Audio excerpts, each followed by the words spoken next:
let's build a basic tree farm that is super cheap and easy and fully AFK.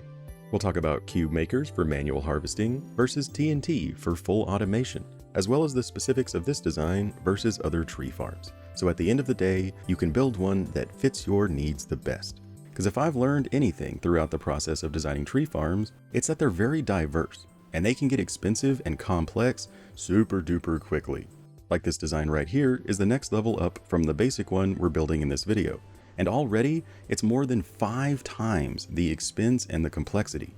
But I wanted to start this series of diverse farms with the cheapest and simplest design that I could possibly hobble together. Now, as with all things, there is a downside in its simplicity, and that is it can only be used to farm regular oak. You can only grow regular oak trees with this design. But in addition to it being cheap and easy to build, another positive is that the leaves will automatically decay, providing you with saplings, sticks, and apples while you use the farm. It's also really efficient on TNT. It only uses 1 block of TNT per 14 trees, and I have it to where each tree will grow to be 5 blocks tall. That means that 1 single block of TNT is equal to 70 logs.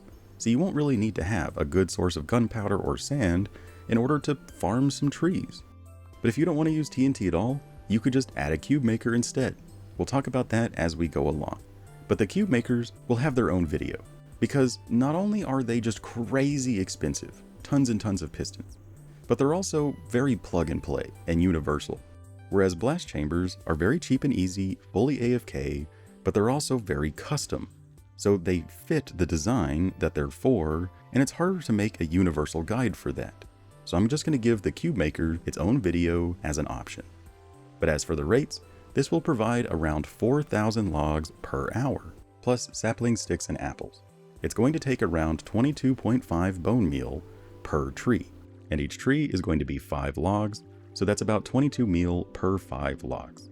Now occasionally it will grow trees back to back to back with just a couple of meal, but then at other times it'll take like a full stack of meal before it grows the next tree. And this is because we're forcing it to grow in a very specific way. With regular oak, if you give it uninhibited space, or if you constrict it too much, it grows these bulbous monstrosities that just push logs all over the place. And not only does this prevent tree decay, so you wouldn't be able to get saplings and sticks and apples, but it also messes with the rest of the design. It lowers TNT efficiency and makes it far more complex. Like the intermediate design that I compared earlier works for jungle, spruce, and birch, but it still doesn't work for the crazy oak tree growth. And it's already more than 5 times the expense and complexity than this basic design. But in exchange for its complexity, it's way more efficient on bone meal. It only takes about 3 bone meal per tree, but it does use slightly more TNT. So there's always a give and a take. That intermediate design doesn't work for oak, but it gets higher rates per hour with lower bone meal consumption. But the cheap design, this basic one, it doesn't get any easier or cheaper, and it's also really efficient on TNT. Every 70 logs collected will only cost you 1 TNT. So it's super efficient. You won't even need a gunpowder farm. However, you might need a bone meal farm, because to get those 70 logs is going to take almost 5 stacks of meal. But bone meal is one of those things that you're either drowning in or can't get enough of. So it depends on playstyle and what you already have. Like a trident killing fish farm can give you up to 42,000 meal per hour. It's also worth mentioning that if you just need chests and sticks, make a bamboo farm. Just skip trees altogether. The total build area for a TNT harvester is 19 by 24. 10 blocks from the front and the right, we're going to place a double chest, with a hopper pointed down into that chest on the 10th block from the front and the right. And of course, you can expand your storage in any way that you see fit. But next to the hopper, we're going to go over by 6 blocks, and then surround those 6 blocks and the hopper diagonally up all the way around, so that we have a hole that is 7 blocks wide. And then we're going to fill out this platform to be 17 by 22. So here are those dimensions. And those 6 blocks that are a different color is just markers so that I know where to start building. But then we're going to place a solid block on all 4 corners and then surround it all diagonally back with more blocks. And if you're planning on building the cube maker, you can skip everything we've built so far and just start with the tiny floating platform that we're about to build, and you can build it anywhere. But 2 blocks from the left of the canal and 2 blocks back from that, we're going to make a 4x2 floating platform 1 block above the bottom platform, with a redstone dust on top of that block, then a comparator on subtraction mode, make sure it's on subtraction mode, and then dust on the other 4 blocks. Then we want a block diagonally up with dust on top of it, and then a target next to that dust. So the target will redirect that dust. Then we want 2 blocks above that dust and that comparator, and a piece of dirt next to the target, with a dispenser on top of the target facing toward the dirt. That is your bone meal dispenser. And we'll talk about expanding that later on. But we're going to place a lever right there with a repeater pointed toward the dirt. And then next to the dirt, we're going to place any solid block. But I would recommend having this be a jack-o'-lantern or a Froglight, a solid block that provides light, both for the saplings and for the redstone. But then place a dust on top of that block and a redstone torch on the side of that block. Then diagonally down and back from the torch, we need a block that has a max delay repeater on it. So that repeater should be powered from the torch and needs to be on a max delay. Then going into a solid block with 2 more solid blocks going off to the side, and then aligned with the dirt on top of that block, we're going to go up by 5 sticky pistons, and then 5 regular pistons starting next to that dispenser. So the pistons will be touching in the corner. Then over on this side, we're going to place solid blocks on every other piston for a total of 2, and then diagonally up with a solid block. And then we're going to place glass in this zigzag to connect those 2 blocks together, and then dust on top of all of this. So we have this kind of E shape made out of 3 glass and 4 blocks, and that should power all of the sticky pistons. And then place redstone torches on this side of the sticky pistons, so when those torches turn on, they will power the regular pistons. But now up here on the top, 2 blocks above where the pistons are, and aligned with the dirt, we need a floating block of glass. So there will be 2 blocks of air in between the pistons and this glass, and it will be aligned with dirt. It's very important where that block is, because that's what limits the growth of the oak trees to allow the farm to work. But then above this torch down here, we need another block of glass. But after that, we can use solid blocks if we want to. The only one of this part that needs to be glass is the block above the torch. But we need to build a wall that is aligned with the pistons and is 4 blocks wide. This will just prevent the leaves from touching the logs to allow for leaf decay. But it could all be solid blocks except for the one directly above the torch. Then just cap off the top diagonally up from the pistons with either blocks or glass. And then come down here, turn on the lever, and start placing any kind of block in front of the repeater. And the pistons should take those blocks and move them until it's totally full, which then will break the repeater. So break out those blocks, replace the repeater, and turn off the lever. So now we know how far they can push logs out. So aligned with this very last block, we're going to go diagonally down and back, and then 3 blocks away from that, we're going to do it again. So there's 3 blocks of space in between those 2 blocks. Then we're going to place 5 regular pistons aligned with these positions, pointed forward. These pistons are what push the logs into the blaster, but make sure they are where you see here. So 7 blocks in between the first row of pistons and the second, and then 3 blocks in between the second and third. But then here at the very, very end, we're going to go diagonally down from that row that we pushed out. Then we're going to place a redstone torch underneath that final block with a repeater on a 2-tick delay. So poke that repeater 1 time. Then we're going to go out by a block, back by 2, and over by 1. Place a block of glass on the corner, then place blocks going all the way across to be aligned with both piston rows, and then on every other piston going up. And then, same way as before, we're going to build a zigzag out of glass to connect those rows together. And then just cover all of this in redstone dust. All of these rows, all the way to the repeater. And that will activate both sets of pistons if there is a solid block above the torch. But then get rid of all of these blocks you used to measure, and it's time to build the blaster. So come up here, aligned with this middle dust, we're going to go back by a glass, then forward by a glass, and diagonally up by a block, with 3 dust on top of these, and then a dropper at the end of this dust, facing away from where we grow the trees, with a hopper pointed into that dropper, like so. Make sure this is in fact a dropper, but then we want 7 of any item inside of that dropper. That's what controls how many trees need to be grown before TNT is dispensed. But then we want to place a comparator that is looking at this dropper, going into a block that has a torch on top. And then next to this torch, we want to place 5 blocks, and then another solid block here in the corner. Then we want a redstone torch above that hopper on the side of that block, a comparator pointed into that corner block, and then a comparator next to that pointed the other direction, connected together with 3 dust.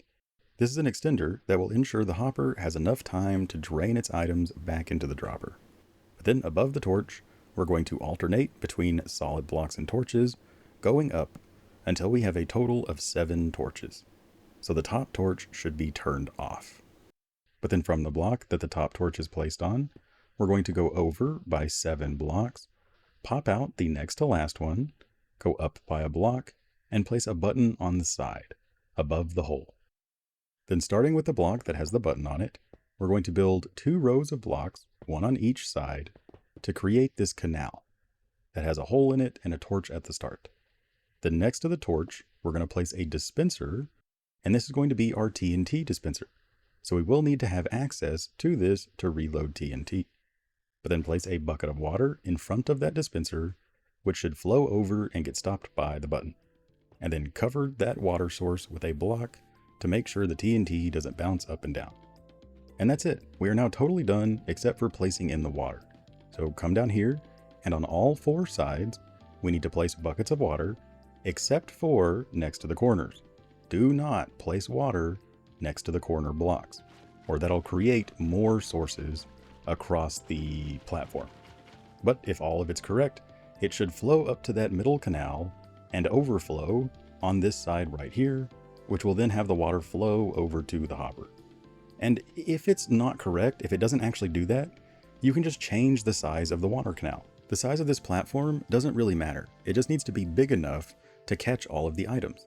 So also, if you ever notice any items on the edge of the platform, just make it a little bit bigger. As long as the water flows toward the hopper, it's all good. Now let's talk about upgrades, usage, and problem solving. So the first quality of life upgrade would be a sapling dispenser. We can place a dispenser facing up next to the block that has the repeater on it, and then fill it with saplings. And this will provide you with saplings as you place them to allow for longer AFK sessions. We can also increase the bone meal storage by placing 2 hoppers pointed into this dispenser. It is dispensing bone meal at double hopper speed, so we need to have 2 hoppers pointed into it, either giving them their own container or letting them share a container. And you don't have to worry about open hoppers, because if saplings or sticks fall into this, it will just spit them out. It won't cause any problems whatsoever. Just don't go up any higher than 1 block above the dispenser. Like, don't stack 4 chests on top of each other. Now as it is, you should be able to stand on top of the dispenser or the repeater and just stare at the dirt and hold down the place button to grow infinite trees. But sometimes the leaves can grow inside of your head and make that a little weird. So we can place a block diagonally down from the dispenser and stand right there. The leaves will never grow that far down, so this will prevent leaves from growing inside of your head.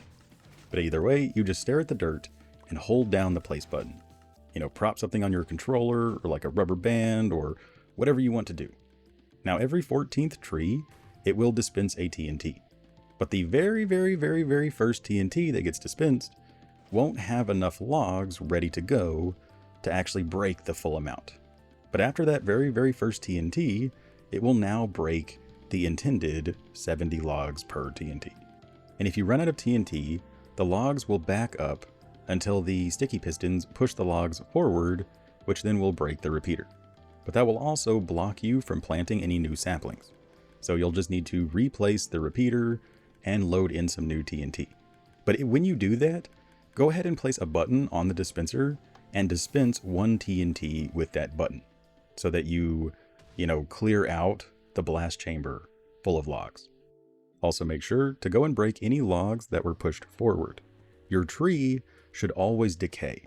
If the leaves are not decaying, it means that either something's out of place or something's wrong. Make sure that none of the leaves can touch any logs. Now, if the logs are backing up and you haven't run out of TNT, then either something is slightly wrong, slightly out of place, human error, or it could potentially be because of crazy world lag. Like if you're playing on a crazy laggy realm or server, that could theoretically adjust the timings of when TNT explodes. So if that's the case, and it's just slightly inconsistent because of lag, what we can do is just remove one item from this dropper. And this will cause the TNT to be dispensed every 12 trees instead of every 14 trees, which will give it more breathing room, so that if it's ever inconsistent, it has more time to compensate. But if it's consecutively blowing up the incorrect sections, like if it's consecutively not blowing up the top row of logs or the bottom row, then it's almost guaranteed that something is slightly off. It needs to be exactly as you see right here. Everything needs to be in this exact position, from the height to the distance to the width. So just go back through and double check and measure every single section to make sure it is exactly as you see here. If anything is off by even a block, the TNT won't explode in the correct place.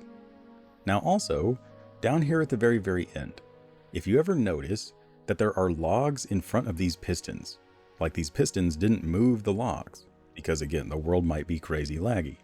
This shouldn't happen, but if it does, you can increase the delay on this repeater, or even add another repeater with extra delay. That would compensate for there being logs left behind there at the end. Or if the logs aren't always getting pulled in after they grow, like these sticky pistons are retracting faster than the tree actually grows, like again, maybe your world is like unplayably laggy. And so I don't think either one of these things could ever possibly happen, but just in case, if the pistons are failing to pull in the tree, then you can add another repeater right here. Simply break out this block, extend this by 2, and then stick another repeater in front of this pre-existing one, on a max delay or whatever, and then into a block and then loop the dust back around. And I just really don't see these last two things even being possible. Like a tree growing so slowly that the pistons activate before the tree actually grows, when trees are fairly instantaneous. I already included repeater delay just to make it more stable, because I'm a big fan of stability. I hear a lot of times how someone's tree farm doesn't work on laggy realms, and that would be because the redstone used in that design is relying upon either skippable triggers or timing-based systems, rather than sequential chains. And so if a single lag spike causes something to skip, then it locks down, it freaks out, and it breaks. And so on all of these designs, that is my biggest goal, is to include stability things, but also adjustable things, so that no matter how laggy the world is, you can just adjust things to work. A good example of this concept is an observer looking at a beehive.